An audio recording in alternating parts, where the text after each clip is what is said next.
Ini tentang asma, seperti kita ketahui bahwa asma masih merupakan masalah di dunia dan juga di negeri kita. Oke, jadi asma adalah penyakit kronik saluran nafas. Tadi sudah disampaikan juga bahwa selain asma ada penyakit kronik saluran nafas yang lain, itu PPOK. Asma dan PPOK ini mirip ya, jadi seperti saudara sepupu. Nanti ada hal-hal yang akan membedakannya. Dan sering asma ini karena tidak terdiagnosis, ya, sehingga pengobatan juga menjadi tidak tepat. Atau kadang-kadang ada juga ada overdiagnosis tidak asma, di diagnosis asma juga salah. Dan tujuan penata laksana asma adalah menjadikan asma terkontrol. Nah, ini kalau lebih jelas bisa dilihat, ini ada websitenya Gina. Jadi kita dari Indonesia juga memakai Gina ini sebagai dasar, kemudian kita tambahkan atau kita berikan untuk Indonesia. Jadi ini definisi asma. Jadi asma adalah merupakan penyakit heterogen dengan karakteristiknya ada inflamasi kronik saluran nafas, kemudian juga gejalanya asma semua juga mengenal, ada mengi, ada sesak, ada dada terasa berat, kemudian juga ada batuk yang bervariasi intensitas dan waktunya. Jadi intensitasnya kadang-kadang dia bisa ringan, sedang, kadang berat, waktunya juga begitu, bisa pagi, siang, malam, walaupun nanti kita lihat bahwa asma ini lebih sering terjadi pada malam dan menjelang pagi hari. Kemudian dia bersifat periodik, episodik, jadi artinya tidak terus-menerus, dan gejala dan bisa berkurang baik dengan obat-obatan atau tanpa obat-obatan. Paling ringan tanpa obat-obatan. Ada beberapa faktor pencetus, nanti kita akan lihat ya, faktor pencetusnya itulah asma. Jadi saya sengaja memberi warna pada heterogen karena asma ini ada berbagai macam fenotip atau berbagai macam karakteristiknya seperti terlihat di sini ya. Dia ada asma alergi, dulu kita kenal dengan nama istilah asma intrinsik karena ada faktor alerginya, bisa berbagai macam alergi. Ada juga asma non alergi, dulu kita kenal dengan istilah yang alergi itu ada ekstrinsik, yang non alergi ini intrinsik dulu istilahnya. Kemudian ada juga asma yang awitannya lambat. Jadi biasa kan asma kita kenal muncul pada usia anak, ya biasanya lebih banyak pada usia anak. Tapi ada juga tidak pada anak, pada usia dewasa, bahkan pada orang tua. Yang kita sebut dengan asma yang awitannya lambat. Kemudian juga asma dengan obstruksi saluran nafas yang menetap. Jadi seperti diketahui asma ada punya membedakan dengan PPOK, dia obstruksinya bersifat reversible, artinya bisa kembali ke keadaan normal. Tapi ada juga asma yang mirip dengan PPOK, jadi dia tidak lagi reversible, tetap ada obstruksi yang kita sebut dengan asma persisten yang berat. Ya, yang berat itu di apapun obat kita berikan tidak pernah obstruksinya hilang, jadi menetap. Kemudian ada juga asma obesitas. Jadi kenapa disebut seperti ini? Karena pada asma dengan obesitas ini punya karakter sendiri. Masih ada juga yang lain kita kenal dengan asma dipacu oleh exercise induced asma, yaitu yang fenotip tentang asma. Nah, saya mensederhanakan biar Anda bisa menangkap nanti bagaimana kita menata laksana asma. Ini sederhana patofisiologinya, tidak jelimet, ya, tidak banyak sel-sel inflamasi yang lain. Jadi pada dasarnya ada dua kelainan besar pada asma. Satu adalah kelainan pada otoporos bronkus. Nah, ini yang menyebabkan nanti terjadi bronkokonstriksi atau penyempitan saluran nafas. Nanti ada hiperaktivitas bronkus. Apa itu hiperaktivitas bronkus? Nanti kita akan lihat. Kemudian terjadi hipertrofi dan inflamasi kalau asmanya sudah berat. Dan satu hal lagi, nanti terjadi pelepasan berbagai mediator. Mediator pada asma ini banyak, eosinofil, lain juga nanti ada beberapa sitokin. Nah, satu lagi kelainannya adalah inflamasi kronik saluran nafas, seperti tadi sudah saya jelaskan. Nah, pada inflamasi ini nanti terjadi infiltrasi dari sel-sel inflamasi, eosinofil antara lain, kemudian juga ada sel T helper, HUA, dan lain-lain, menyebabkan terjadi edema mukosa. Kemudian ada profilasi sel epitel, dan kedua ini bergabung, ini nanti menimbulkan gejala-gejala kita lihat pada asma, atau terjadinya eksaserbasi. Nah, jadi ini, apa itu hiperaktivitas? Nah, ini Anda melihat ya, jadi ada juga tumbuh-tumbuhan yang asma. Apa ini? Putri malu. Jadi dia begitu tersenggol, dia bronkokonstriksi. Nah, pada asma, yang tersenggol itu saluran nafasnya. Apa yang menyenggol saluran nafasnya? Kita lihat ya. Nah, jadi ini gambar saluran nafas yang normal. Ini saluran nafas pada asma yang berat. Kita lihat ada obstruksi saluran nafas, penyempitan, dan kemudian juga ada terjadi edema mukosa. Nah, ini yang menyebabkan nanti obstruksi yang demikian beratnya pada asma yang akut yang berat. Nah, asma ini banyak sekali faktor pencetusnya. Dan faktor pencetus itu bersifat bervariasi. Kemudian juga bersifat individual, jadi spesifik. Untuk orang tertentu, faktor pencetusnya tertentu. Kemudian inilah nanti mencetuskan serangan asma. Banyak sekali faktor pencetus, kita bisa lihat di sini ya. Mulai dari alergen, baik alergen makanan, kemudian obat-obatan, bisa juga polusi udara dan asap rokok, kemudian juga infeksi nafas, biasanya yang disebabkan oleh virus, kemudian latihan fisik atau olahraga, ya. Kemudian juga bisa disebabkan oleh perubahan cuaca, kemudian hal yang lain, berapa macam gas yang bersifat iritan, sulfur dioksida, bahan-bahan kimia, kemudian makanan yang bersifat aditif ya. Biasanya kalau makanan ini sering yang mengandung zat warna, zat pengawet, sama zat penyedap rasa. Satu lagi bisa juga emosi yang berlebihan ya, orang terlalu takut, terlalu cemas, terlalu sedih, kadang bisa menciptakan serangan asma. Jadi ini gambarnya lain ya, ini bulu-bulu binatang, ada juga kecoa, kemudian nih, sering nih tunggu di rumah, ini dibesarkan beratus-ratus kali, ini biasanya ada di tempat tidur, makanannya adalah epitel kulit kita terkelupas, kemudian ini sebut sari bunga, sering di negeri 4 musim, asma itu timbul pada musim-musim tertentu, kita sebut namanya seasonal asma, asma musiman. Itu biasanya pada musim gugur, ketika bunga-bunga daun-daun berguguran, tepung sari juga berguguran, dan juga pada musim semi. Musim semi juga banyak bunga yang berkembang, ada tepung sarinya, jadi itu pada musim semi dan musim gugur di negeri yang 4 musim terjadi asma yang banyak. Kemudian, nah ini untuk daerah tertentu, ada orang yang tidak tahan dengan panas, menyebabkan serangan asma, sebaiknya ada juga orang tidak tahan dengan dingin, menyebabkan serangan asma. Kemudian ini makanan, seperti kata tadi, makanan lebih banyak ada zat rasa, penyedap rasa, ada bumbu-bumbu pengawet, dan juga ada zat warna. Kemudian ini yang dua di bawah ini di Indonesia tidak sering kita lihat, yaitu kacang dan tomat, tapi di negeri barat, orang pada Kaukasian, ini sering terjadi. Nah ini makanan laut, ini sering ya, mengandung protein, makanya ini enak semua, pada orang-orang asma kadang-kadang merupakan faktor pencetus. Nah ini olahraga yang ya berlebihan, ya. Biasanya olahraga yang mana? Olahraga yang dilakukan cepat pada waktu singkat, lari sprint, main basket, kemudian main tenis, yang gerakannya yang cepat, seperti itu. Bagaimana sepak bola? Sepak bola biasanya sih tidak sering menimbulkan serangan asma, karena orang kalau main bola kan tidak lari terus. Dan ada waktunya dia berlari, ada waktunya dia diam menunggu ya. Kecuali kalau orangnya lari terus ya, misalnya Indonesia lawan Chelsea atau Manchester United, Indonesia lari terus ya bisa timbul serangan asma. Kemudian nih yang juga tak kalah pentingnya asap ya, asap rokok, asap pabrik, dan asap kendaraan bermotor. Itu antara lain faktor pencetus. Baik, sekarang kita tentukan klasifikasi asma. Jadi klasifikasi asma ini pada asma stabil ini menurut klasifikasi sudah lama 2003 ditentukan oleh 5 faktor. 3 yang kita tanya atau subjektif, 2 yang kita periksa. Apa yang kita tanya? Berapa sering dia serangan, berapa sering dia terbangun malam hari, ada tidak gangguan aktivitas. Itu kita tanya pada pasien subjektif. Kemudian 2 yang kita objektif, kita periksa bagaimana paru-parunya pada keadaan stabil dan bagaimana variabilitas hariannya. Apa itu variabilitas harian? Itu nilai paru-paru yang dilihat pada waktu pagi dan malam hari. Biasa kita pakai alat namanya peak flow meter, nanti saya akan lihatkan peak flow-nya. Nah, jadi dari 5 faktor tadi kita bisa menentukan asma dibagi 4. Ini yang paling ringan, asma intermittent, serangannya jarang, kurang dari 2 kali sebulan, terbangun malamnya juga jarang, kemudian tidak ada gangguan aktivitas. Kalau kita bisa paru-parunya normal, di atas 80%, nilai volume ekspresi paksa itu pertamanya, dan variabilitasnya sama dengan orang normal, itu kurang dari 20%. Itu nilai paru-paru antara siang dan malam hari, pagi dan malam hari. Kemudian lebih berat dari itu kita sebut namanya asma persisten ringan, karena sudah persisten, jadi serangannya sudah sering, minimal 1 kali sepekan, tapi tidak tiap hari. Eksaspasinya dapat mengganggu aktivitas, kemudian dan tidur, kemudian gejala asmanya yang malam lebih dari 2 kali sebulan. Nah kita lihat, tapi paru-parunya masih normal. Cuma variabilitasnya sudah tidak normal lagi, yaitu antara 20-30%. Lebih berat dari asma persisten ringan, kita sebut namanya asma persisten sedang. Nah sini gejalanya sudah setiap hari. Kemudian sudah terbangun malam hari, sudah setiap pekan, dan kita lihat eksaspasinya sudah mulai mengganggu aktivitas dan tidurnya. Dan paru-parunya tidak lagi normal, tapi kurang dari 80%, yaitu antara 60-80%, dan variabilitasnya lebih dari 30%.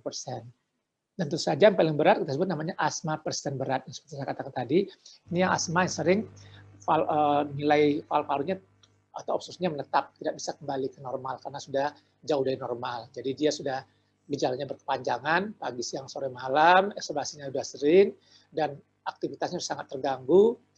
Kemudian kita lihat valve parunya sudah jauh dari normal, kurang dari 60% nilai prediksi, dan variabilitasnya lebih dari 30%. Jadi begitu kita mendapatkan pasien asma, kita harus menentukan dia masuk yang mana. Karena derajat ini nanti menentukan pengobatan, dan juga menentukan keberhasilan pengobatan, atau menentukan prognosisnya. Tentu saja kalau dia intermittent, kita berharap dia akan lebih baik dibandingkan kalau dia sudah persisten, ya, apa berat atau yang sedang. Nah, yang paling penting juga kita harus tahu bahwa untuk asma ini tujuan pengobatannya menjadikan asma terkontrol. Apa itu asma terkontrol? Untuk mudahnya, asma terkontrol itu mirip dengan orang normal. Jadi tidak ada gejala atau gejalanya minimal, tidak ada terbangun pada malam hari, tidak ada serang malam, tidak ada gangguan aktivitas. Kalau kita bisa paru-parunya normal atau mendekati normal, tidak ada pemakaian obat-obatan yang rutin untuk mencegah atau menghilangkan gejala. Kemudian yang paling penting dan juga merupakan suatu parameter adalah tidak ada kunjungan ke IGD. Ya, jadi makin sering orang ke IGD berarti asmanya makin tidak terkontrol. Nah, jadi ini adalah kriteria untuk menyatakan asma terkontrol. Nah, biasanya kita berharap ini terjadi minimal 7 pekan dalam 2 bulan. Jadi kalau ini terpenuhi, jadi asma terkontrol total. Nah, untuk itu sebenarnya ada kriteria dari JINA. Ya, menyatakan asma terkontrol dibagi 3, itu asma terkontrol baik, asma terkontrol sebagian, dan asma tidak terkontrol. Bagaimana kita tahu dia masuk yang mana? Jadi ada 2 alat untuk menentukan dia terkontrol. Jadi yang paling sederhana ada alat yang dari JINA. Ya. Itu hanya ada 4 pertanyaan saja. Pertama ditanyakan, apakah ada gejala siang hari lebih dari 12 pekan dalam 4 minggu terakhir atau dalam 1 bulan terakhir. Jadi kalau dia jawab ada, ya, lebih dari 12 pekan, kita tulis ada. Kalau tidak, ya tidak. Yang kedua pertanyaannya, apakah dia terbangun malam hari selama 4 pekan ini karena asma? Ya atau tidak. Yang ketiga, apakah dia memakai obat-obat, obat semprot atau obat menghilangkan gejala minimal 2 kali sepekan, ya, dalam 4 pekan terakhir atau dalam 1 bulan, ya atau tidak. Dan terakhir, apa ada gangguan aktivitas. Kalau dia menjawab semuanya tidak, 4 ini, nah yang hijau, kita sebut asmanya terkontrol baik. Tapi kalau ada 1 atau 2 gejala ada, itu disebut terkontrol sebagian. Sedangkan kalau dijawab iya untuk 3 sampai 4 pertanyaan, itu tidak terkontrol. Jadi yang dari JINA ini sangat sederhana, hanya ada 4 pertanyaan, jadi kita tentukan masuk yang mana. Ya. Kalau baik, kalau semuanya jawabannya tidak, terkontrol sebagian kalau ada jawaban ya 1 atau 2, dan kalau jawaban ya lebih dari itu, 3 atau 4, itu tidak terkontrol. Yang lebih rinci, kalau kita pakai namanya asma control test. Ini sudah divalidasi oleh Dewan Asma Indonesia. Jadi ada 5 pertanyaan. Jadi sini lebih rinci, tanya bagaimana apakah dia terbangun lebih cepat karena asmanya, jawabannya ada 5, jawabannya selalu itu nilainya 1, sering nilainya 2, kadang-kadang nilainya 3, jarang nilainya 4, dan tidak pernah nilainya 5. Jadi makin bagus nilainya makin tinggi, makin buruk nilainya makin rendah. Nah, itu pertanyaan tanyakan ada 5 semuanya, nanti kita tinggal menjumlahkan. Nah, nanti kita lihat jumlahnya. Kalau jumlahnya 25 atau semua jawabannya tidak atau tidak pernah, itu dia terkontrol total atau terkontrol baik. Kalau jawabannya nilainya 20 sampai 24, kita sebut terkontrol sebagian. Sedangkan kalau kurang dari itu, yaitu 5 sampai 19 tidak terkontrol. Jadi ini lebih rinci. Biasanya kita pakai ini kalau di rumah sakit pendidikan, biasa pakai ini. Tapi kalau di praktek swasta karena ingin buru-buru dan tidak banyak-banyak bertanya, ya bisa dipakai yang tadi 4 pertanyaan dari JINA yang lebih sederhana. Kemudian, nah kalau sudah tahu kita asmanya masuk yang mana, jadi untuk sekali lagi mendekatkan diagnosis asma, Anda harus tentukan dulu kualifikasinya. Dia masuk yang intermittent, persisten ringan, sedang atau berat. Nah sudah itu juga Anda harus tentukan apakah dia terkontrol baik, terkontrol sebagian atau tidak terkontrol. Nah, baru kita mengetahui asma. Jadi kalau Anda tidak menyebutkan seperti tadi, berarti diagnosisnya tidak lengkap. Jadi saya ulang, diagnosisnya seperti begini, asma intermittent tidak terkontrol, atau asma persisten sedang terkontrol sebagian, atau asma persisten berat, atau asma persisten ringan terkontrol baik. Nah, seperti itu adalah diagnosis yang lengkap. Baru nanti kita menentukan pengobatannya. Nah, jadi apa sih tujuan pengobatan pada asma stabil? Yang pertama mencapai asma terkontrol, karena memang tujuan kita. Ya. Jadi terkontrol seperti saya ingatkan lagi, sama dengan orang normal, sehingga dia beraktivitas normal. Kedua, menurunkan risiko untuk terjadi eksaserbasi dan juga efek samping obat. Jadi menurunkan, jadi jangan sampai dia nanti timbul eksaserbasi atau ada efek samping obat, asmanya terkontrol, tapi nanti terjadi efek samping karena obat-obatan.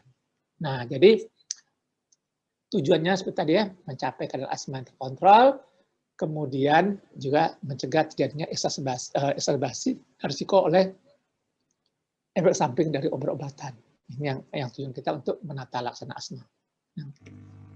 Kembali mengingatkan, ada 2 faktor atau komponen utama dari patofisiologi asma. Pertama, kelainan pada otot polos bronkus, kedua, inflamasi kronik. Oleh sebab itu, obat-obat asma juga ada 2 kelompok.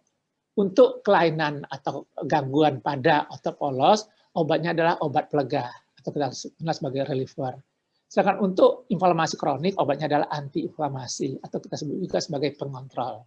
Nah, jadi ada 2 kelompok obat ya. Tetapi apapun obat yang kita pakai, nah, harus diingat pakailah obat inhalasi. Kenapa obat inhalasi yang harus kita pakai? Karena obat inhalasi ini mempunyai beberapa keuntungan. 1, dosisnya lebih rendah dibandingkan obat oral. 2, karena dosisnya rendah, efek sampingnya juga sedikit.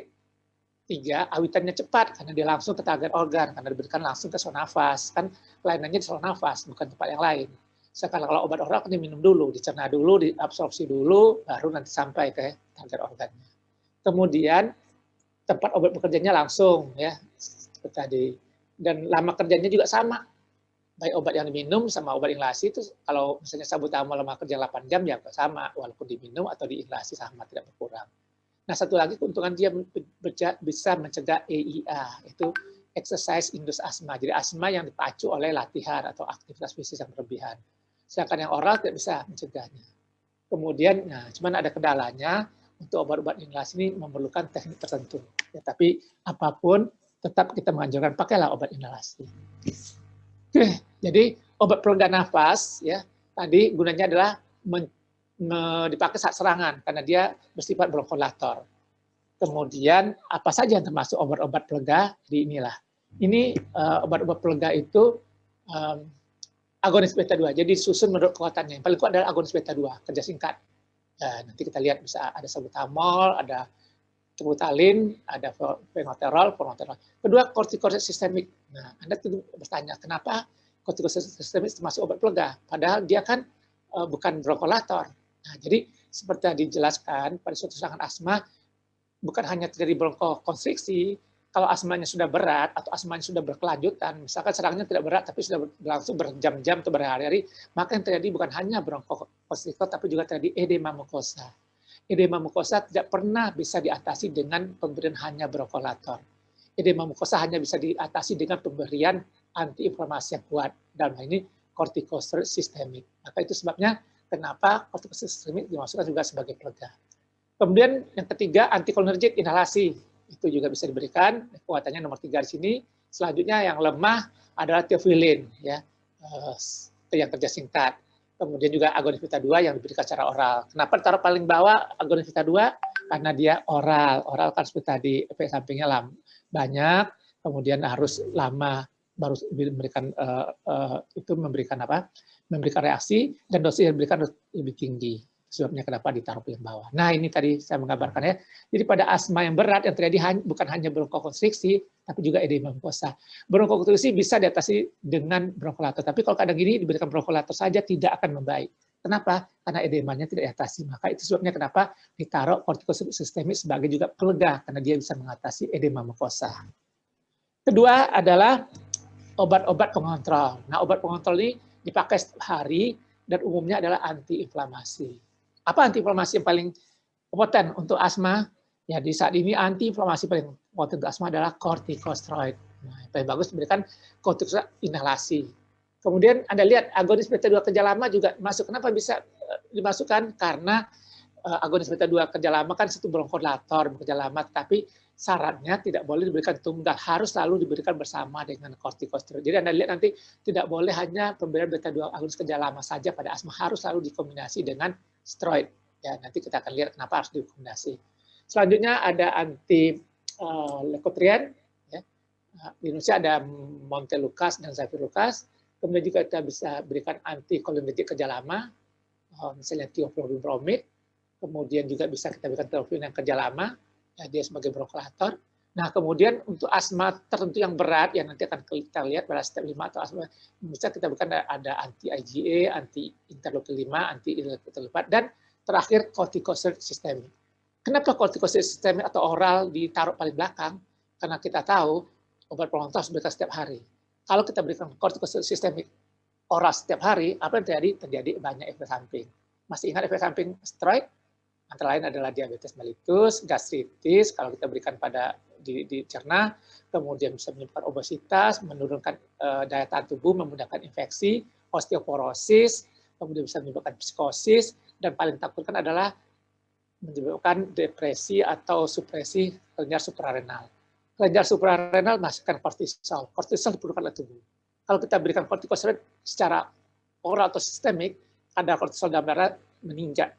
Nah, maka ada namanya feedback mechanism, kelenjar suprarenal disupresi. Kalau supresi itu terus terjadi atrofi, sehingga kelenjar suprarenal tidak lagi menghasilkan kortisol. Ada kortisol kita perlukan, apa akibatnya? Kita harus mengkonsumsi kortisol semua hidup. Dengan konsekuensi akan banyak atau sering terjadi efek samping. Maka itu sebabnya kortisol sistemik itu ditaruh paling akhir. Artinya coba dulu yang lain, kalau nggak bisa baru berikan kortisol sistemik. Nah, di Cina juga ada keterangan hati-hati pada pemberian kortikosteroid sistemik selalu harus dipantau untuk terjadinya efek samping. Maka ditaruh paling bawah.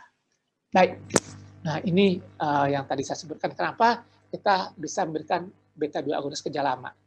Jadi gini, beta-2 agonis kerja lama seperti kita ketahui, asma itu terjadi bronkokonstriksi karena ada reseptor beta-2 yang terangsang di saluran nafas. Kalau reseptor beta-2 yang terangsang, apapun yang merangsangnya, apakah iritan, apakah zat tertentu, maka terjadi bronkokonstriksi. Maka diberikan anti ya, beta agonis ya, di saluran nafas kita ada menyebabkan terjadinya bronkokonstriksi, itu bisa kita kasih kalau kita rangsang beta-2 agonisnya ya dengan zat-zat ya.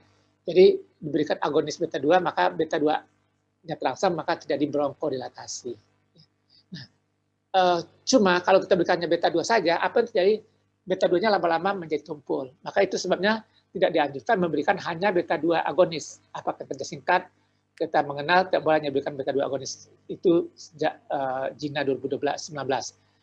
Kalau Anda berikan hanya beta-2 agonis terus-menerus, maka beta-2 reseptor yang ada di nafas menjadi tumpul. Kita sebut namanya down regulation, atau ada istilahnya tachipilaksis, atau selalu orang awam dia menjadi kebal. Jadi kalau salbutamol semula efeknya 8 jam, lama-lama menjadi 6 jam, lama-lama 4 jam, lama-lama 2 jam, lama-lama butuh 2 semprot untuk mendapatkan hasil sama, lama-lama 3 semprot dan seterusnya. Nah, itu sebabnya kenapa tidak dianjurkan hanya memberikan SABA saja pada asma. Kemudian juga nggak boleh memberikan hanya LABA, harus selalu dikombinasikan. Kenapa dikombinasikan? Karena dengan diberikan steroid akan menambah jumlah reseptor beta-2. Nah, jadi walaupun terjadi tachipilaksis, tapi beta-2 akan terus diproduksi karena ada steroidnya. Dan satu lagi, dengan diberikan beta-2 agonis, maka steroidnya menjadi lebih matang reseptornya, sehingga kerjanya lebih efektif. Nah, itu kita sebut namanya sebagai sinergi. Ada terkaitan antara beta-2 agonis, beta-2 kerja lama dengan steroid. Nah, sehingga karena sinergi, maka efeknya beda. Kalau LABA efeknya 1, steroid efeknya 1 juga, maka kalau digabung bukan 2, bukan 1,12, tapi bisa 3, bisa 4. Kita lihat pada slide yang berikut. Nah, nanti ada di slide yang berikut nih ya. Jadi ini kita lihat ya, yang paling bawah ini adalah budesonide. Budesonide itu adalah steroid. Jadi kalau orang diberikan budesonide, kita lihat ini selama 90 hari. Jadi 3 bulan, kita lihat paru-parunya, ya, yang sumbu Y adalah paru-paru, tidak naik atau naiknya sedikit sekali.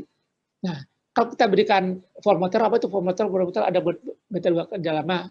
Kita lihat dia meningkat karena dia bronkolator. Nah, kita lihat berapa dosis steroid yang kita berikan sini, dosisnya 400 mikrogram. Berapa dosis formoterol? Kita lihat 12 mikrogram. Nah, kalau kita gabung formoterol dan budesonide tapi dalam satu kemasan, ya dengan dosis yang lebih kurang, kita lihat dosisnya hanya budesonide-nya hanya 160, berarti kira-kira setengah dari dosis yang di bawah.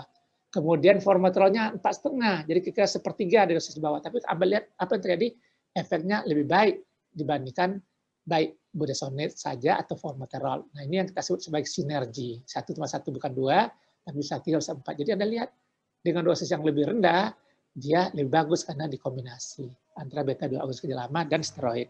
Ini antara budesonide dan formoterol. Bagaimana dengan steroid yang lain? Nah, ini pertanyaan yang lain kita lihat ya. Yang di bawah adalah fluticasone. Ini kita lihat fluticasone ya, dosisnya 500 mikrogram, tinggi ya. Sedangkan di atas adalah gabungan antara salmeterol dan fluticasone dengan dosis fluticasone hanya separuhnya 250 dan 150. Nah, kita lihat jauh lebih bagus ya karena efek sinergi. Jadi Anda sekarang sudah mengerti ya kenapa harus selalu digabung antara beta-2 agonis kerja lama dengan steroid karena memastikan hasil yang lebih baik dengan dosis yang lebih rendah karena ada efek sinergi. Baik, kita lanjutkan. Oke, nah jadi kalau Anda lihat di JINA ada 5 step ya. Step 1 ini identik dengan intermittent, step 2 identik dengan persisten ringan, step 3 identik dengan 1, 2, 3 itu identik dengan persisten ringan, 4 persisten sedang dan 5 persisten berat. Seperti itu ya. 2 persisten ringan, 3 persisten sedang, 4 dan 5 persisten berat. Nah, jadi Anda lihat pada waktu yang lalu sebelum 2018 ya, kita lihat bahwa pada step 1 tuh hanya diberikan beta-2 agonis saja. Nah, tetapi belakangan JINA melakukan revisi yang sangat fenomenal. Ya. Tidak boleh lagi hanya diberikan beta-2 agonis kerja singkat. Kenapa bisa demikian? Nah, ini alasannya. Jadi Anda lihat, pasien asma itu bisa mengalami risiko exacerbasi, walaupun asmanya terkontrol. Tapi tentu saja makin terkontrol, kemungkinan exacerbasinya makin lebih ringan. Ini terkontrol penuh, Anda lihat, masih tetap ada kemungkinan exacerbasi sebanyak 20%. Kalau dia terkontrol sebagian, lebih tinggi lagi kemungkinannya 1%. Tapi kalau dia terkontrol jauh lebih banyak. Kita lihat sebanyak 63% kemungkinan exacerbasi. Jadi artinya walaupun asma terkontrol masih ada kemungkinan terjadi exacerbasi. Oke. Nah, kemudian hal yang lain. Jadi kita lihat di sini, ya, makin berat asmanya, maka kemungkinan exacerbasinya juga makin berat. Yang sebelah ini adalah untuk anak, yang sebelah kanan adalah untuk dewasa. Jadi kita lihat ini kemungkinan ini memperlihatkan pengguna SABA ya. Jadi Anda lihat bahwa pengguna SABA itu akan menyebabkan ya lebih banyak terjadi kemungkinan exacerbasi dan kematian ya, baik pada anak maupun pada orang dewasa. Ini dilihat ini kalau diberikan SABA-nya ya 0 sampai 2 ini makin banyak, jadi Anda lihat kemungkinan terjadi exacerbasi kematian makin lebih tinggi dengan banyaknya dipakai SABA. Nah itu sebabnya kenapa pemakaian SABA itu sangat dibatasi atau sekarang dilarang pemakaian SABA tunggal karena kemungkinan terjadi perburukan. Kenapa? Masih ingat teori terjadinya down regulation atau tachiphylaxis atau terjadinya kekebalan reseptor betanya karena diberikan terus-terusan SABA.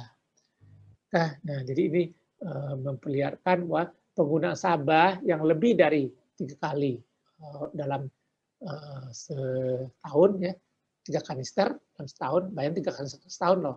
Artinya 1 kanister per 3 bulan. Kalau lebih dari itu, maka kemungkinan terjadi kematian akan lebih tinggi. Kita lihat sini ya, makin terjadi kematian akan lebih tinggi. Itu sebabnya kenapa JINA per 2019 tidak lagi boleh memberikan hanya SABA saja untuk pengobatan asma, baik asma yang paling ringan atau asma yang lebih berat. Nah ini memperlihatkan ya bahwa ternyata di masyarakat orang lebih banyak menggunakan SABA dibandingkan dengan inhalasi kortikosteroid. Jadi ini pada anak dan pada dewasa. Makin berat asmanya, kita lihat maka penggunaan SABA-nya makin banyak ya. Pengontrolnya nggak sebanyak itu. Ya, jadi baik dewasa pada maupun anak. Nah ini yang harus kita harus dikoreksi ya. Maka untuk mengenai itu apa yang misalkan original, maka JINA mengatakan tidak boleh hanya memberikan SABA saja. Itu suatu hal yang sangat fenomenal ya. Nah, ini dia ya. Jadi Anda lihat mulai pada 2019 tidak boleh hanya diberikan SABA saja pada asma baik pun yang paling ringan sekalipun. Jadi Anda lihat berikanlah SABA boleh, tapi setiap berikan SABA berikan steroid. Jadi setiap berikan SABA atau Anda pakai yang lain yaitu kombinasi formoterol dan budesonide.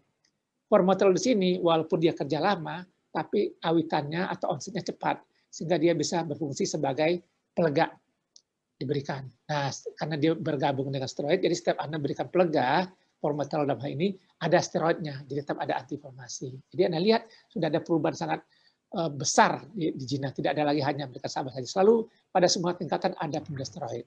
Begitu juga pada step 2, Anda lihat sudah ada pengobatannya, bisa diberikan inhalasi kortikosteroid dosis rendah, atau diberikan kombinasi formoterol dan budesonide kalau perlukan. Nah, ini menjelaskan kenapa pakai formoterol, kenapa pakai yang lain. Pada metode agonis lama kan ada, di Indonesia ada olodaterol, ada indacaterol, ada salmeterol. Kenapa itu tidak dipakai? Karena hanya formoterol yang punya kerja cepat. Jadi Anda lihat, yang warna biru adalah salbutamol, begitu diberikan dalam 1-2 menit, dia meningkat efeknya maksimal dalam 5-10 menit, dan Anda lihat yang merah adalah formoterol. Sama, begitu diberikan langsung dia naik. Nah, bedanya formoterol lebih lama kerjanya, 12 jam. Sedangkan salbutamol hanya 6-8 jam. Jadi itu sebabnya kenapa ada di Gina 2019 pemakaian formoterol sebagai pelega. Oke. Nah, jadi ini yang dibuat oleh Gina, ada perubahan 2019, tidak lagi boleh hanya diberikan SABA saja. Karena SABA seperti saya katakan tadi bisa menyebabkan tachipilaksis, menyebabkan resisten sehingga pemakaian lebih banyak dan menimbulkan risiko untuk terjadinya exacerbasi dan kematian. Nah, jadi kita lihat step-step dalam pengobatan asma, ya. Step 1, step 2, step 3, step 4, dan step 5. Kita akan lihat satu persatu, ya. Oke, nah ini yang 2021, ya. Pada 2000 sebelumnya kita lihat di step 1 saja dulu. Ada 2 opsi. Anda boleh berikan kombinasi formoterol dan budesonide kalau perlu, karena formoterol di sini bersifat sebagai bronkolator, tapi setelah diberikan ada steroidnya, ya, bisa boleh sebesar yang lain sebagai antiinflamasi. Atau Anda berikan steroid setiap Anda berikan SABA. Jadi masih boleh berikan SABA, tapi berikan steroid juga sebagai itu antiinflamasi. Dan di step 2 Anda lihat obatnya sudah mengandung steroid semua, kombinasi formoterol dengan steroid, atau steroid dosis rendah. Nah, untuk lebih memudahkan, pada 2021 Gina membuat lebih tegas, ya, ada 2 track. Track atas dan track bawah. Track atas, Anda lihat semuanya udah steroid, ya. Jadi mulai dari step 1-nya formoterol budesonide kalau perlu, step 2-nya juga demikian, formoterol budesonide kalau perlu, step 3-nya formoterol budesonide dosis rendah, rutin, step 4-nya formoterol budesonide dosis sedang, sampai step 5-nya formoterol steroid dosis lebih tinggi. Ini track 1.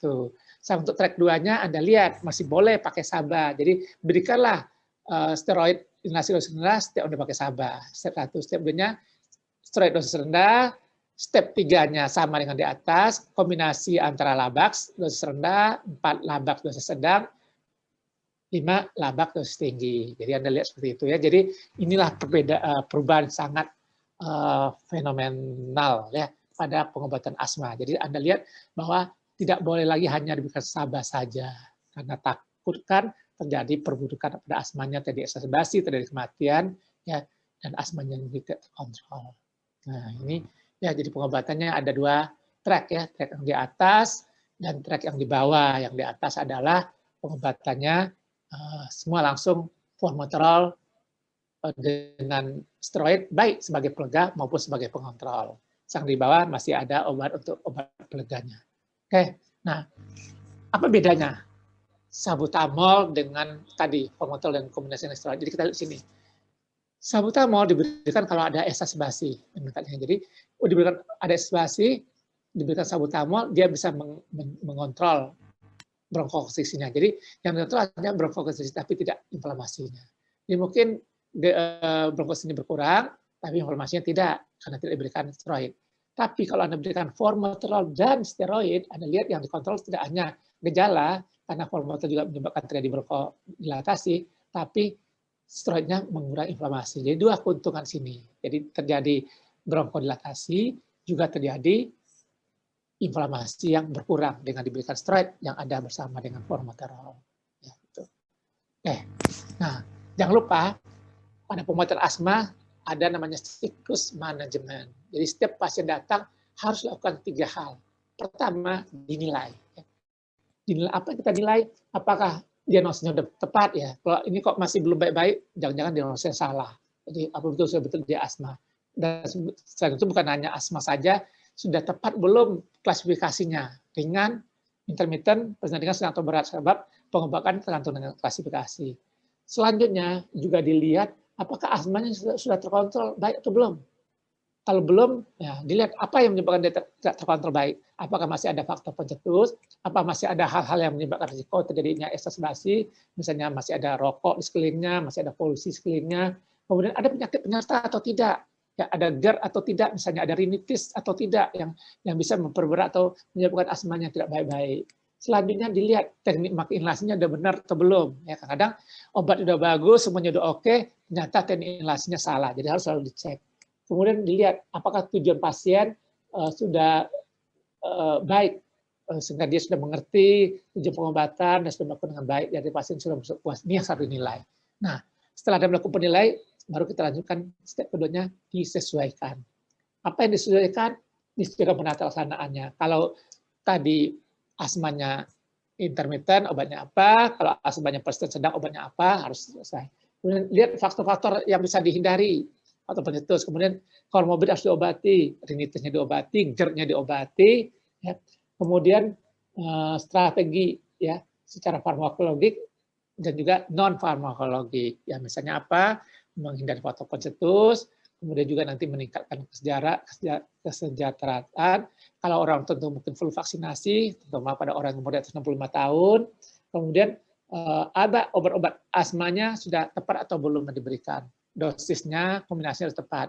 Nah, kemudian terakhir direview. Ya. Apa yang direview? Gejalanya. Gejalanya sudah terkontrol atau belum. Kemudian exacerbasinya masih ada atau tidak. Kemudian ada tidak efek samping obat. Oke, dia sudah terkontrol, tapi ternyata ada efek samping obat. Karena berikan obat Anda yang dosisnya yang tidak tepat, atau Anda memberikan misalnya steroid oral dan sebagainya. Dan selanjutnya, jangan lupa diperiksa fungsi parunya.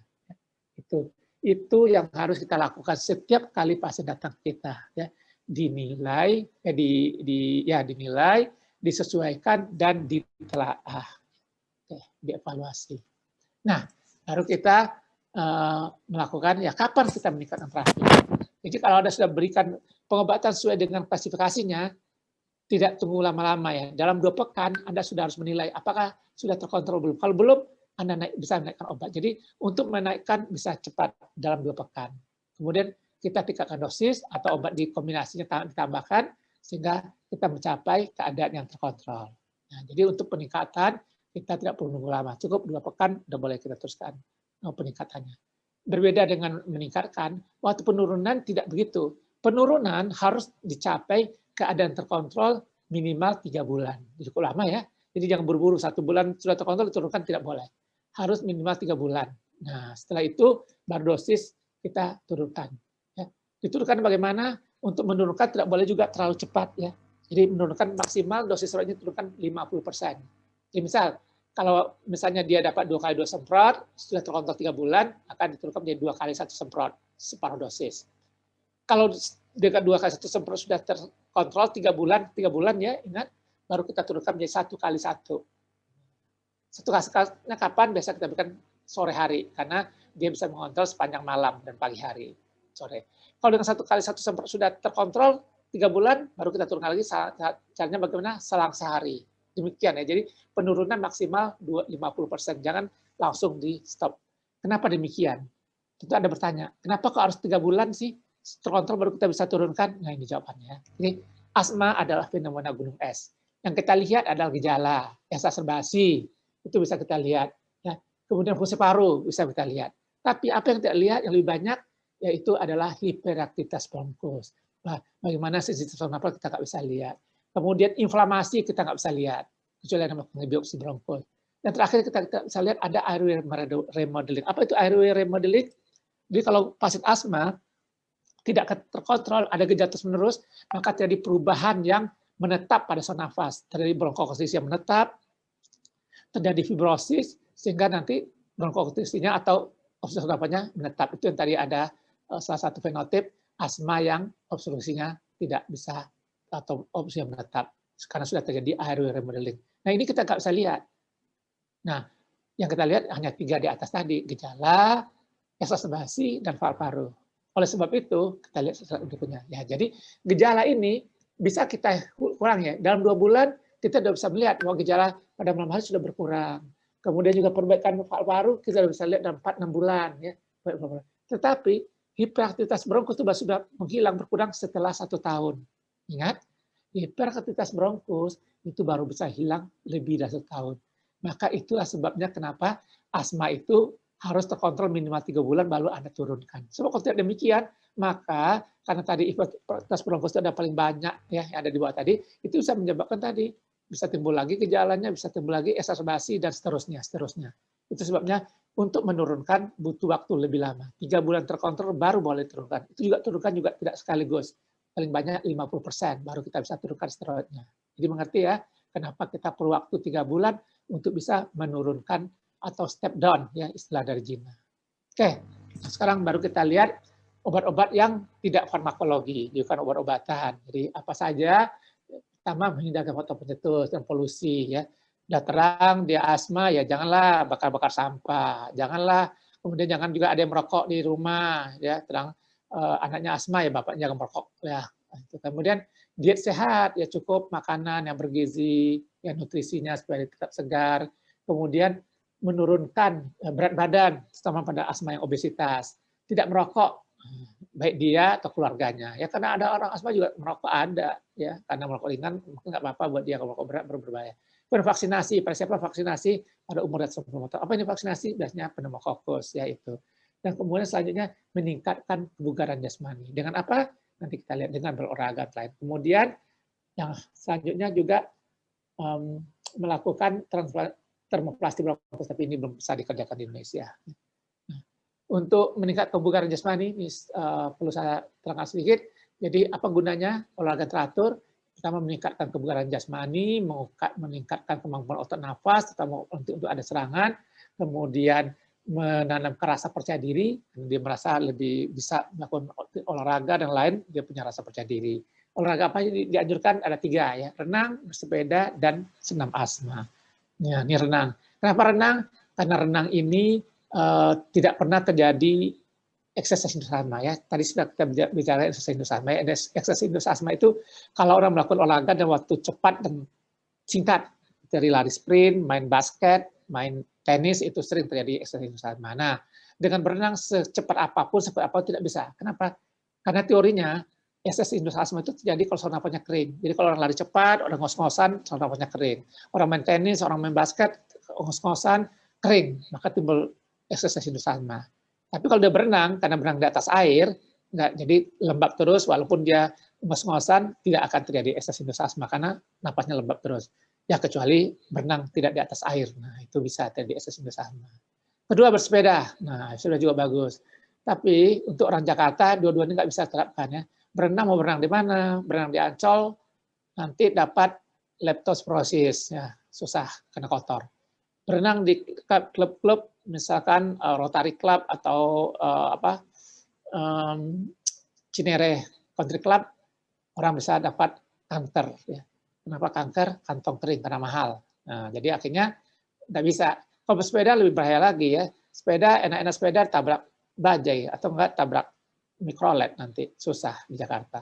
Nah, maka kita menganjurkan ini yang sederhana, senam asma Indonesia ya. Saya yakin di Kalimantan juga ada ya, PDPI-nya menyalakan senam asma Indonesia. Ini salah satu penelitian kita ya tentang senam asma Indonesia, ya sudah kita publikasi udah lama sekali. Ya. Jadi manfaat senam asma Indonesia pada penderita asma. Jadi ada 2 kelompok penderita asma sebanyak 20 orang, satu kelompok diberikan senam asma selama 8 pekan, satu kelompok hanya diberikan obat-obatan saja. Apa yang terjadi? Nah kita lihat orang yang ini hasil penelitiannya, sabdi yang melakukan senam asma teratur, maka frekuensi serangannya berkurang dibandingkan dengan yang tidak melakukan senam, gejala asmanya berkurang, pemakaian obat-obat pelengkapnya berkurang, yang paling penting juga VO2 max-nya, kebugarannya meningkat. Nah, ini keuntungan salah satu keuntungan senam.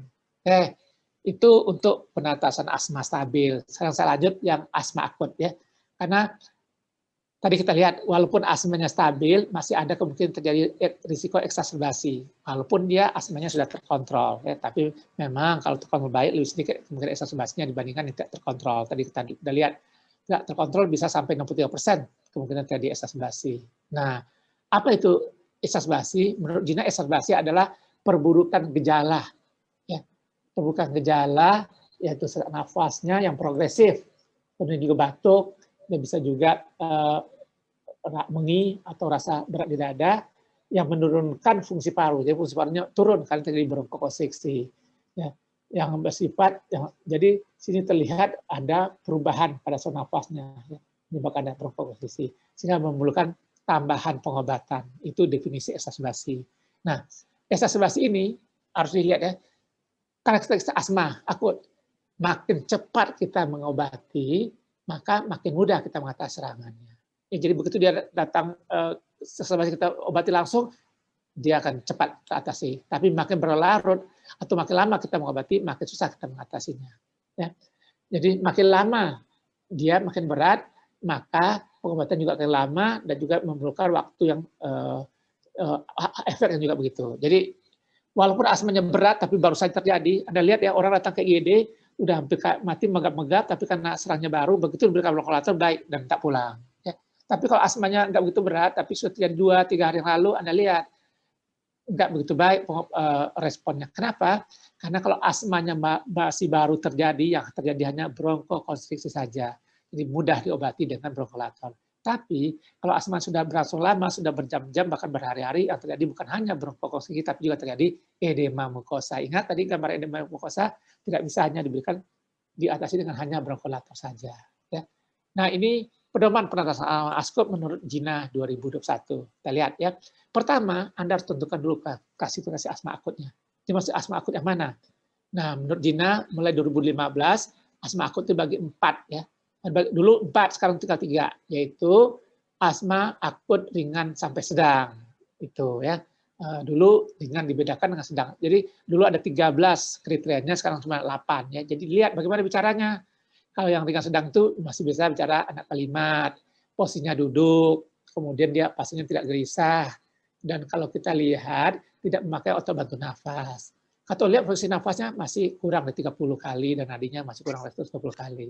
Kalau kita bisa saturasinya pakai pulse oximetri gampang, antara 90 sampai 90%. Dan kalau Anda bisa melakukan pemeriksaan arus puncak inspirasi, itu nilainya masih di atas 50% nilai referensi atau nilai yang baiknya. Arus puncak inspirasi, nanti kita lihat gambarnya apa itu.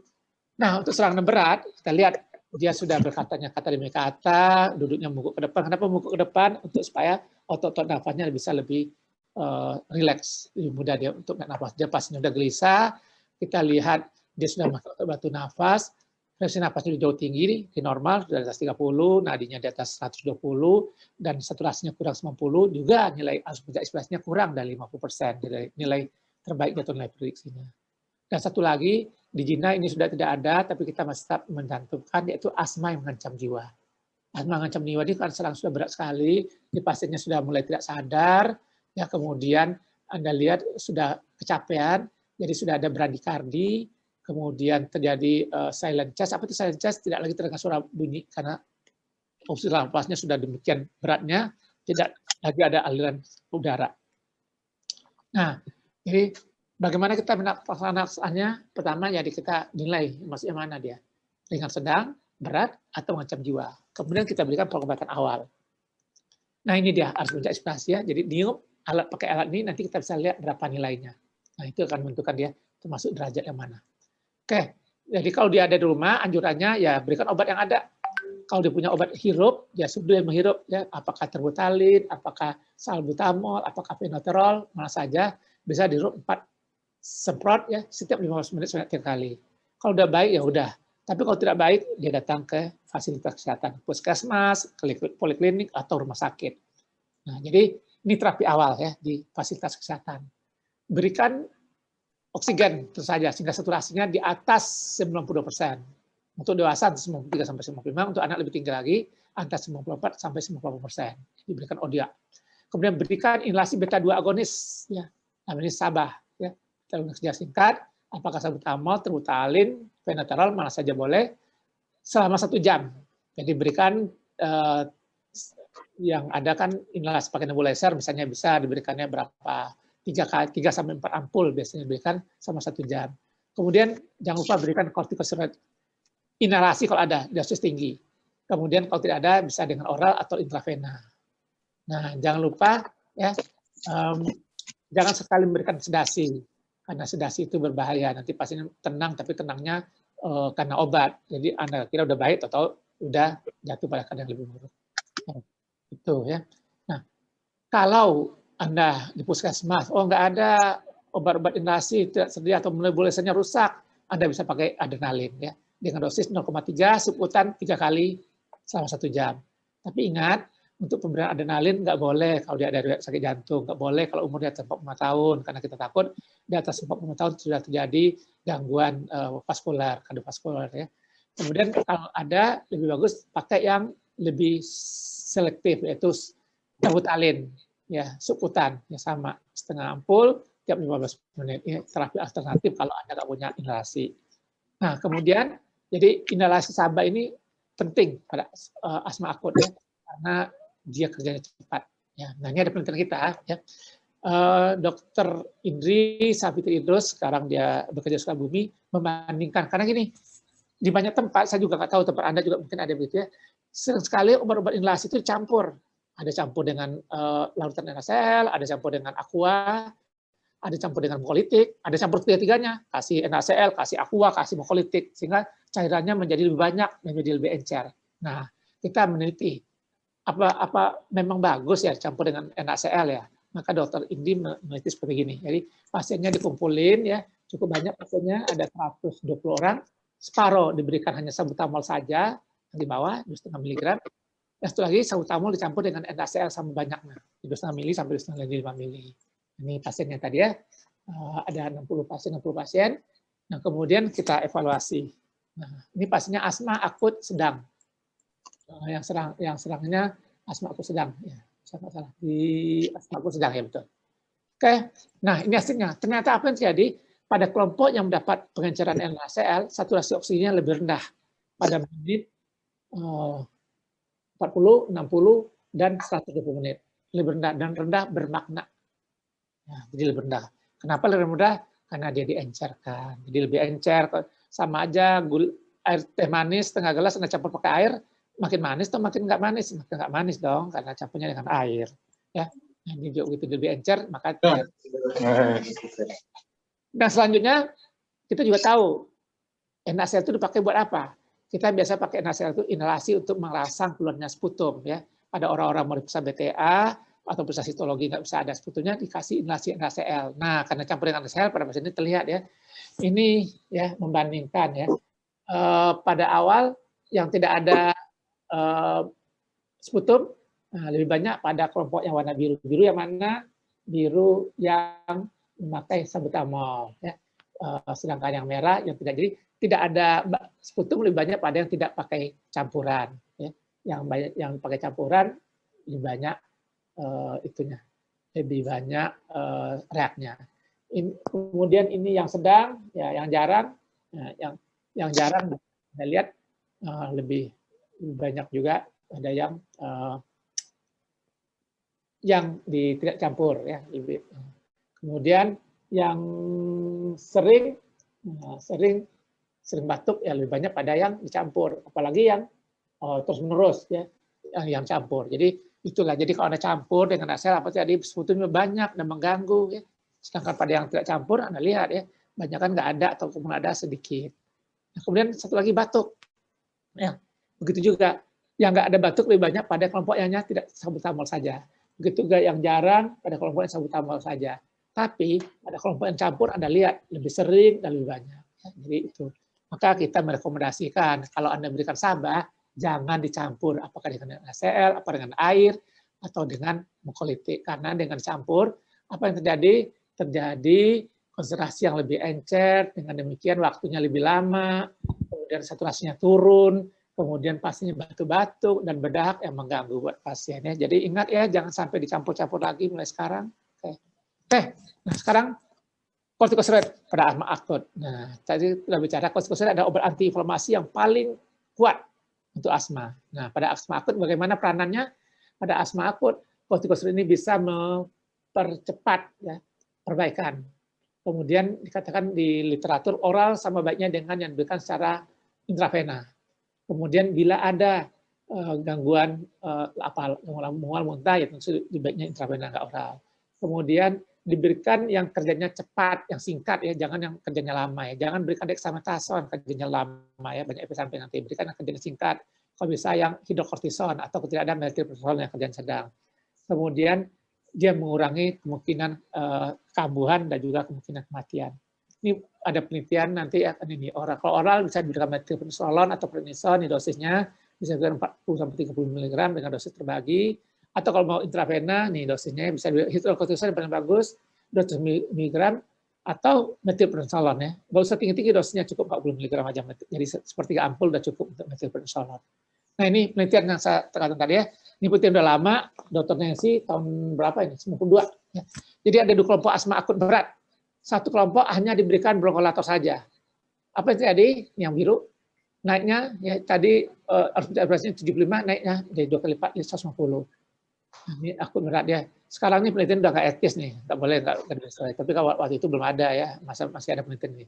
Dan satu kelompok diberikan, kita lihat di sini steroid ya, diberikan steroid dalam hal ini triamcinolone apa tadi alkoholnya meningkat 4 kali lipat. Jadi itu untuk steroid ya, mempercepat penyembuhan, mempercepat perbaikan. Nah ini ya, ini terbukti dengan penelitiannya Dr. Nancy yang sudah lama.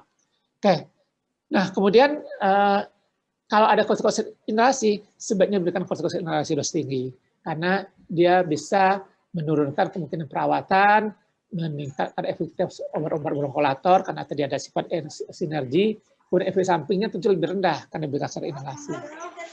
Nah, apa yang bisa diberikan? Kita bisa berikan 1 mg setiap 20 menit, sebanyak 3 kali, atau fluticasone 0,5 mg setiap 20 menit sebanyak 3 kali. Ini sudah ada penelitiannya ya. Ini ada penelitian Dr. Febrina sudah lama, atau berapa nih, 2002 sudah kita publikasi. Ini membandingkan pada asma akut berat, satu kelompok diberikan inhalasi budesonide, satu kelompok diberikan metilprednisolon. Ini kita lihat ya. Ini jumlah subjeknya, jadi satu kelompok, ini asma berat ya, satu kelompok diberikan budesonide 1 menit tiap 20 menit, satu kelompok diberikan 120 menit, 120 mg ini kan dosisnya tinggi sekali nih, yang kita ajukan sekarang cuma 40, ini waktu itu ya penelitiannya. Ini pasiennya ada 30 orang yang diberikan intravena budesonide, 30 orang juga yang diberikan metilprednisolon. Ini hasilnya. Ya. Jadi Anda lihat kesinapannya menurun pada kelompok selama waktu pemantauan 2 jam sebandingkan ya.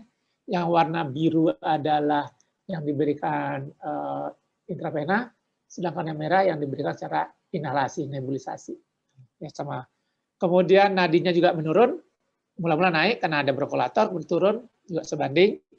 Kemudian ini valve parunya meningkat, juga sebanding, yang merah sedikit lebih tinggi.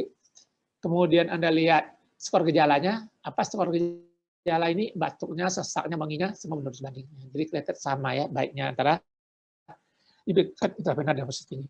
Kemudian Dr. Atika meneliti yang lain, yang sekarang dipakai fluticasone. Ya. Jadi caranya sama pada asma akut berat juga, dibagi 2 kelompok, ya sama, asma akut berat, satu kelompok diberikan intravena 120 mg metilprednisolon, satu kelompok mendapatkan fluticasone 0,5 mg 3 kali setiap 20 menit. Nah ini jumlah subjeknya 130 orang, 128 orang. Nah hasilnya, ya, pengamatannya lebih lama, kita lihat di sini pengamatannya 6 jam. Kita lihat fungsi nafasnya turun sebanding. Kemudian nadinya juga turun sebanding. Valve parunya meningkat sebanding. Skor gejalanya juga sebanding. Jadi kesimpulan kita ya, berikanlah inhalasi dosis tinggi steroid kalau memungkinkan. Karena inhalasi dosis ini sama baiknya dengan diberikan intravena metilprednisolon. Jadi apa yang kita berikan bisa berikan budesonide 1 mg setiap 20 menit, atau bisa kita berikan fluticasone 0,5 mg setiap 20 menit. Alternatifnya tadi ya, kalau nggak bisa inhalasi, ya Anda bisa berikan secara oral atau secara intravena, apakah hidrokortison 200 mg atau metilprednisolon 40 mg. Ya. Nah, ini tadi ya, kenapa inhalasi itu bagus juga. Jadi kalau diberikan obat-obatnya secara sistemik, ada 2 ya, dia bekerja sebagai ada genomik, dia masuk dulu ke dalam gen ya, ada DNA-nya, sehingga butuh waktu lebih lama sekitar 4 jam. Tapi kalau diberikan secara inhalasi, dia ada 2 jalan, bisa melalui genomik, bisa juga non-genomik. Non-genomik ini tadi langsung, maka dia lebih cepat, maka kita lihat hasilnya lebih bagus. Ya. Makanya ingat ya, kalau punya dosis tinggi, berikan dosis tinggi pada keadaan akut.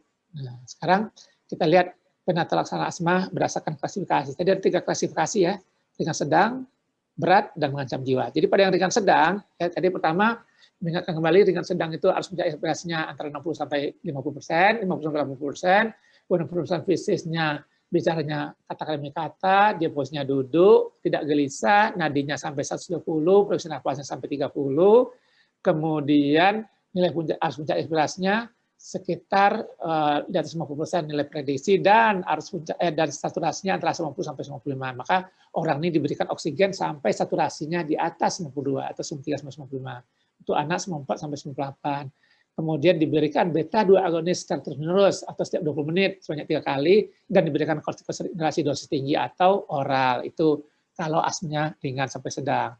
Bagaimana pada derajat yang berat? Pada derajat berat mengenakan lagi nilai harus menjadi ekspresinya kurang 50% nilai prediksi, dia hanya bisa berkata-kata demi kata, posisinya duduk membungkuk ke depan, orangnya gelisah, memakai otot batu nafas, nadi di atas 20, frekuensi nafas di atas 30, dan saturasi oksigennya kurang dari 90%. Ya. Maka pada orang ini tetap berikan oksigen sampai saturasinya sini ya, seperti tadi. Diberi inhalasi beta-2 agonis sama seperti tadi setiap 20 menit terus menerus dan berikan kortikosteroid dosis tinggi. Jadi pengobatannya sama. Ya, bedanya hanya kondisinya lebih buruk ya. Nah, oksigennya diingat ya, lebih tinggi pemberian oksigennya sehingga mencapai keadaan demikian. Nah, kalau yang mengancam jiwa.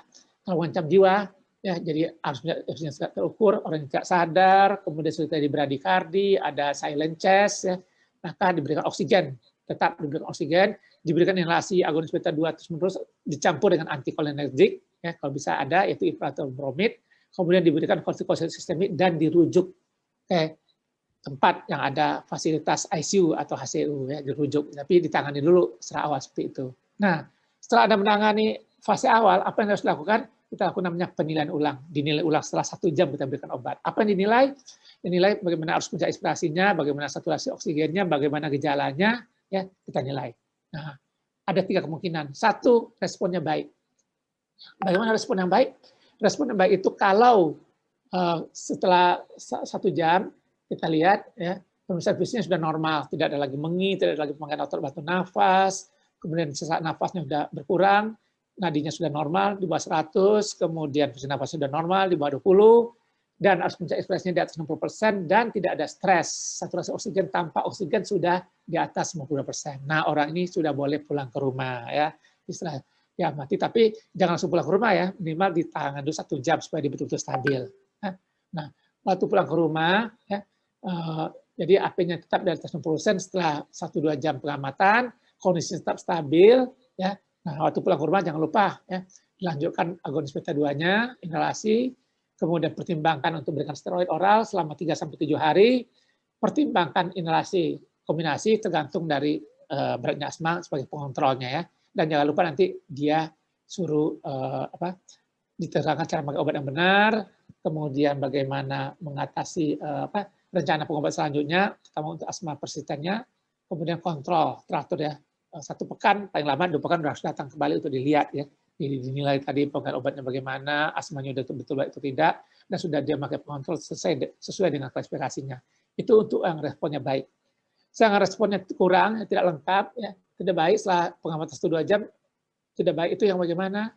Kita lihat orang-orang dengan risiko tinggi. Kemudian kita lihat pemeriksaan fisiknya masih ada tanda gejala, ya. Kemudian harus punya ekspresinya kurang 60%. Kemudian kita lihat saturasinya tidak membaik. Nah, ini orang-orang yang harus dirawat. Ya. Atau kalau nggak punya perawatan, dirujuk.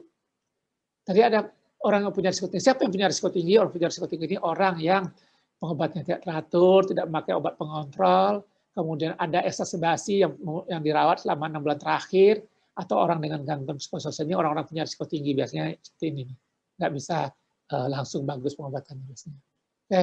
Nah, kalau dia dirawat, kita bisa berikan aminofilin. Jadi aminofilin diberikan secara bolus dulu dengan dosis 3-5 mg per kilogram berat badan, diberikan dengan diencerkan dextrose 5% atau NaCl 0,9%, kemudian diberikan nggak boleh cepat-cepat ya, kira-kira 5 menit. Kenapa? Karena takut kalau diberikan cepat nanti terjadi efek samping, biasanya terjadi penurunan tensi yang tiba-tiba, drop, dan juga bisa terjadi pasiennya muntah-muntah. Jadi hati-hati. Nah, kemudian lanjutkan dengan dosis pemeliharaan dengan dosis seperti ini 0,5 sampai 0,9 per kilogram berat badan.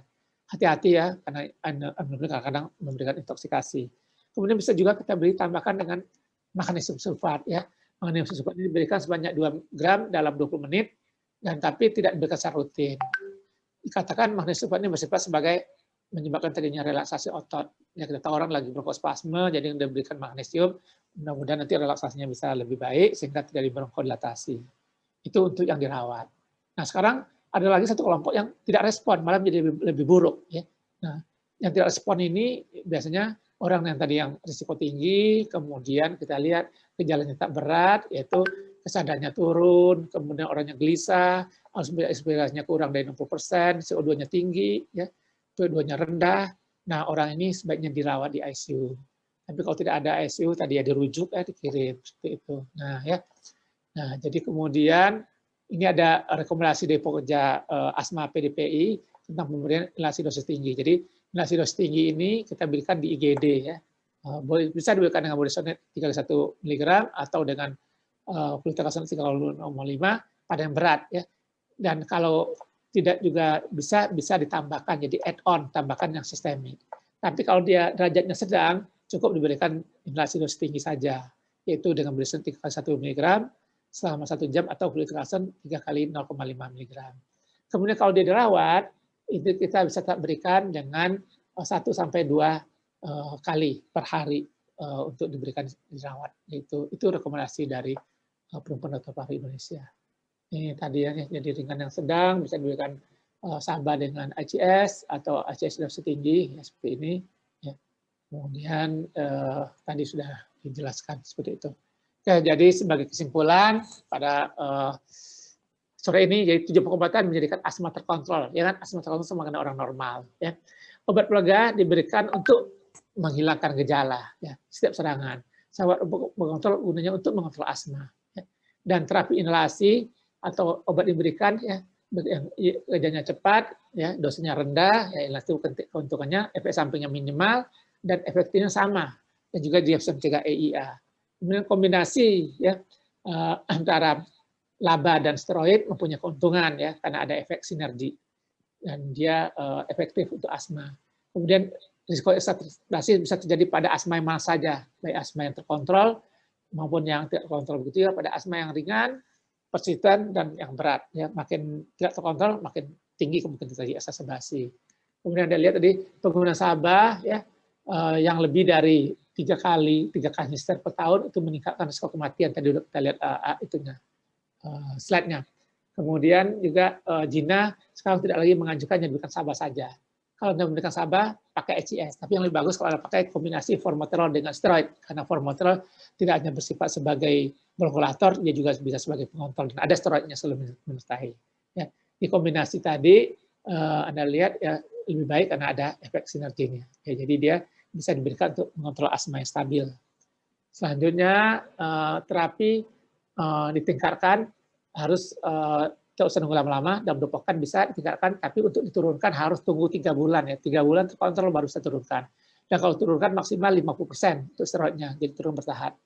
Kemudian selanjutnya, mengurangi kemungkinan terjadi faktor penyertus, menurunkan berat badan, kemudian vaksinasi, tidak merokok, kemudian juga melakukan senam ya atau kebugaran jasmani. Kalau di Kalimantan ya sepeda masih bisa kali, nggak banyak kendaraan, boleh berenang mungkin bisa di mana di Sungai Mahakam boleh berenang ya. Kemudian senam asma tadi kita lihat ya bisa meningkatkan mengurangi gejala, mengurangi obat dan juga meningkatkan VO2 max, itu keuntungan dengan melakukan senam asma.